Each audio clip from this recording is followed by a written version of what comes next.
موسیٰ علیہ السلام کی قوم کے کچھ بیوقوف لوگ موسیٰ علیہ السلام کے اوپر یہ الزام لگاتے تھے کہ موسیٰ علیہ السلام جادوگر ہیں، لیکن جادوگر موسیٰ علیہ السلام کو جادوگر نہیں مانتے تھے کیونکہ وہ جادو کو جانتے تھے۔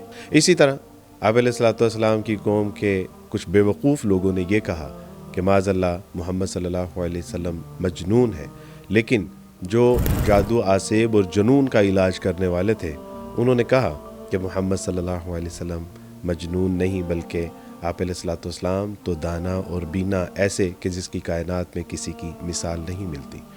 صحیح مسلم میں ایک روایت میں آتا ہے کہ آپ علیہ السلام کے دور میں زماد رضی اللہ تعالیٰ عنہ زماد مکہ میں تشریف لایا کرتے تھے اور ان لوگوں کا علاج کیا کرتے تھے جو جادو اور آسیب زدہ لوگ تھے۔ کچھ بیوقوف لوگوں نے کہا کہ محمد صلی اللہ علیہ وسلم کو جنون ہو گیا ہے۔ زماد نے کہا کہ اگر آپ مجھے ان سے ملاقات کروا دیں تو ممکن ہے کہ میں ان کا علاج کر سکوں۔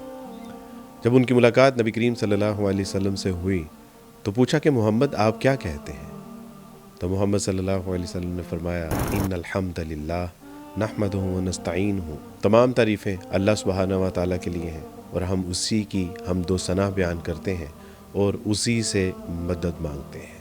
من یہدہ اللہ فلا مضل لہ ومن یضللہ فلا ہادی لہ، کہ جس کو اللہ سبحانہ و تعالیٰ ہدایت عطا فرما دے اس کو کوئی گمراہ نہیں کر سکتا، اور جس کو اللہ گمراہ کر دے اس کو کوئی ہدایت نہیں دے سکتا۔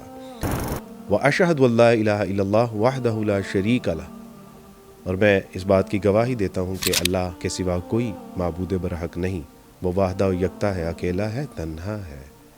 وَأَنَّ مُحَمَّدًا عَبْدُهُ وَرَسُولُهُ، اور میں اللہ کا بندہ ہوں اور اس کا رسول ہوں۔ زماد حیرت میں مبتلا تھے اور کہا کہ محمد کیا یہی کلام مجھے دوبارہ سنا سکتے ہیں؟ آپ علیہ السلام نے دوبارہ یہی خطبہ پڑھا۔ زماد نے کہا کہ محمد صلی اللہ علیہ وسلم مجھے پھر یہ کلام سنا سکتے ہیں؟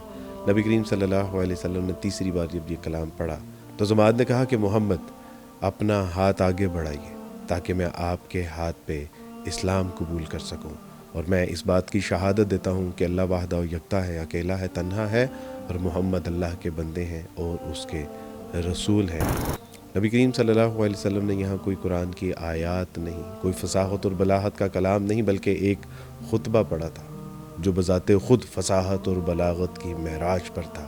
تو آپ تصور کیجئے کہ جب کوئی شخص قرآن اور اس کی حکمت اور اس کی معراج کو پہنچے گا تو سچی بات ہے کہ اس کے لیے اللہ اور اس کے رسول کو سمجھنا اور ان کے اوپر ایمان لانا کتنا آسان ہوگا۔